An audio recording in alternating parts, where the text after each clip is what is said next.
Halo semuanya, kali ini kita akan lanjut lagi tentang yang namanya pemrograman dasar.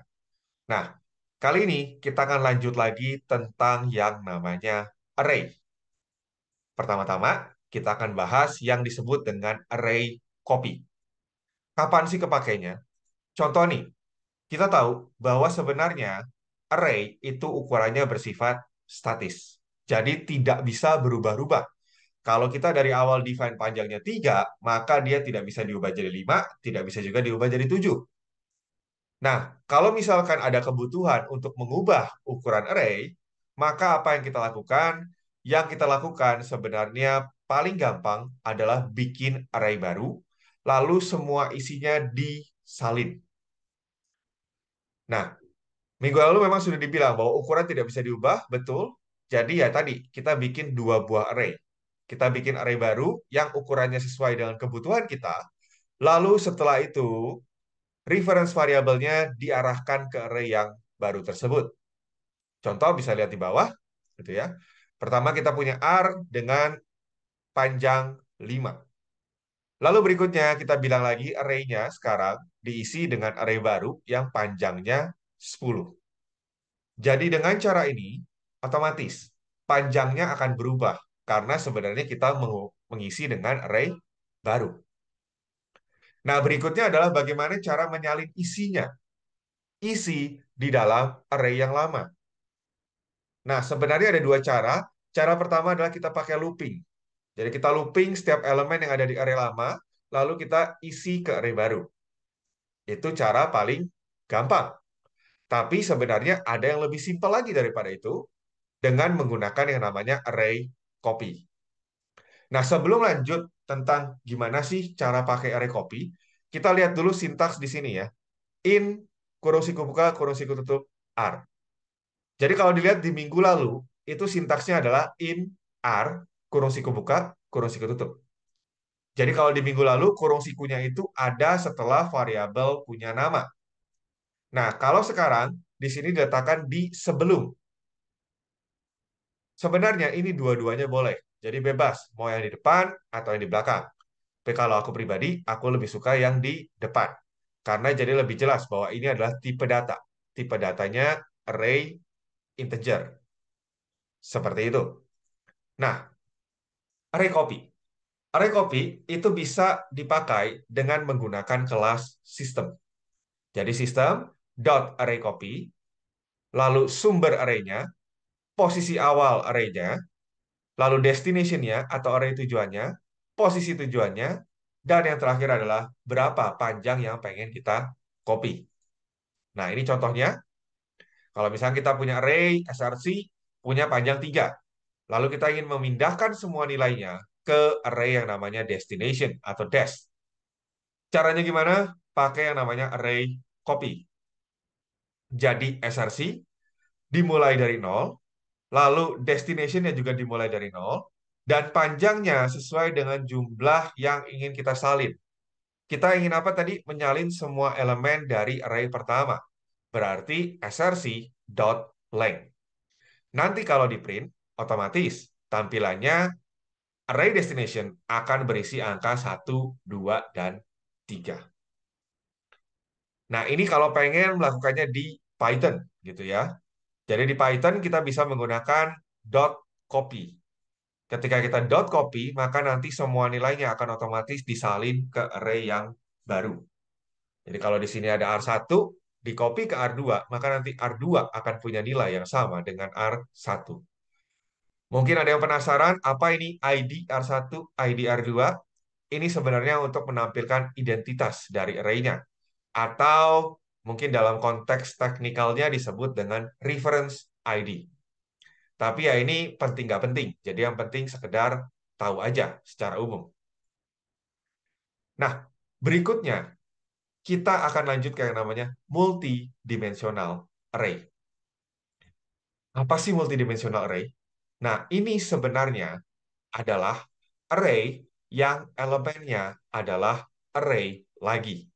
Jadi mirip banget kayak kita punya pengulangan, ada pengulangan dalam pengulangan, percabangan, ada percabangan dalam percabangan, maka di sini juga ada yang namanya array di dalam array. Array multidimensi diimplementasikan sebagai array dalam array, dan bagaimana mendeklarasikannya? Caranya adalah menambahkan jumlah kurung sebelum nama array-nya. Jadi misalkan dilihat di sini, ini untuk satu dimensi ya, kurung sikunya cuma satu. Lalu untuk dua dimensi berarti lihat kurung sikunya bertambah jadi dua, dan panjangnya pun harus ditentukan keduanya. Berarti kan ini 3, 6. Berarti dimensi pertama 3, lalu untuk setiap elemennya adalah array berukuran 6. Kalau tiga dimensi gimana? Nah, tiga dimensi berarti 3, lalu sama panjangnya semua juga harus ditentukan. Nah, mungkin biar lebih enak untuk mengerti tentang ini, kita akan langsung coba di Python tutor, tapi yang versi Java ya. Jadi misalkan kita punya array dua dimensi seperti ini, lalu kita isi panjangnya adalah 2, 3. Setelah itu, aku bilang R. Nah, gimana cara aksesnya? Cara aksesnya sama dengan array satu dimensi. Bedanya adalah kotaknya jadi 2. Jadi kita harus mendefinisikan semuanya. Misalkan seperti ini, diisi dengan 5, lalu R 1 pada posisi kedua diisi dengan em, R1 pada posisi kedua plus 2, gitu kan. Lalu berikutnya, oke, mungkin cukup segini dulu ya. Kita coba jalankan ya. Kita visualize execution. Jadi, ini konsep array multidimensi. Nah, pertama-tama dia menjalankan dulu instruksi membuat array-nya. Perhatikan apa yang terjadi setelah ini. Lihat. Jadi dia isinya adalah array dengan dua elemen, di mana setiap elemennya isinya adalah array lagi. Terlihat jelas ya di sini. Dan lihat di sini, pertama tadi panjangnya yang awal berapa? 2. Berarti di sini 2. Begitu dia setiap elemennya itu masuk ke dimensi yang berikutnya. Nah, di sini kebetulan adalah 3. Berikutnya di sini aku bilang, R pada posisi 0 ke 0 diisi dengan 5. Berarti R posisi ke 0, berarti area yang ini ya. Lalu posisi ke 0 lagi, diisi dengan 5. Lihat, di sini berubah. Lalu berikutnya lagi, oke, R pada posisi ke 1, elemen kedua diisi dengan atau ditambah dengan nilai 2. Karena kebetulan nilai awalnya tadi adalah 0, berarti di sini jadi 2. Begitu. Jadi ini adalah konsep array multidimensi. Biasanya, biasanya kita cuman pakai dua dimensi. Tapi kadang-kadang mungkin di beberapa kasus bisa lebih daripada itu. Oke. Nah, ini ya, kita tadi dibilang bahwa yang paling sering dipakai adalah yang berdimensi 2. Biasanya buat apa sih? Biasanya buat menggambarkan tabel. Mungkin tahu ya, ada file Excel gitu kan. Excel, spreadsheet, nah itu kan bentuknya tabel. Nah, biasanya pakai dua dimensi. Yang pertama untuk kolom, dan yang kedua adalah untuk baris. Nah, ketika kita mengakses elemen, tadi juga sudah dikasih contoh, maka harus sesuai. Kalau indeksnya tadi dibilang dua dimensi, maka dia pakai dua indeks. Jadi kalau di sini untuk matriks tadi ya, untuk berdimensi 2, kita pakai baris dan kolom, berarti kedua-duanya harus ditentukan. Nah, ini cara penulisannya, gitu ya. Kalau untuk tabel ya, atau matriks. Jadi pertama, dimensi pertama itu disebut dengan baris, dan yang kedua disebut dengan kolom. Nah, kita bisa membuatnya dengan cara seperti ini. Dan kalau mau langsung ada isinya, bisa dengan cara yang seperti ini. Jadi masih pakai konsep kurung kurawal. Bedanya apa? Bedanya di nilainya itu adalah array lagi, ya kan? Jadi di sini setiap elemennya adalah array berukuran 2. Nanti hasilnya akan jadi seperti ini. Oke, ini ada contoh lain gitu ya untuk menambahkan matriks. Jadi ada dua buah matriks, lalu kita ingin menjumlahkan setiap elemen yang ada. Caranya gimana? Tentu pertama buat dulu kedua arraynya. Lalu setelah itu siapkan array hasil. Dan array hasil di sini akan mapping satu persatu. Dari array pertama sama array kedua, diambil indeks yang sama, lalu dijumlahkan. Makanya di sini dibilang pakai AB gitu kan. Dan AB ini dipakai untuk hasil array satu dan juga array 2. Nah, ini kalau untuk Python, array dua dimensi sedikit lebih ribet gitu ya, karena memang di Python tidak terlalu didukung untuk membuat array dua dimensi dengan cara seperti ini gitu ya. Sama ya, kita punya di sini ada baris dan kolom gitu ya. Nah, ini aku ajarin cara bacanya gitu ya. Cara bacanya adalah di sini artinya segini ya. Semua satu bagian ini itu diulang sebanyak M kali, di mana setiap bagian itu adalah diulang sebanyak N kali. Dan setiap kali pengulangan mengisi dengan nilai 0 gitu ya.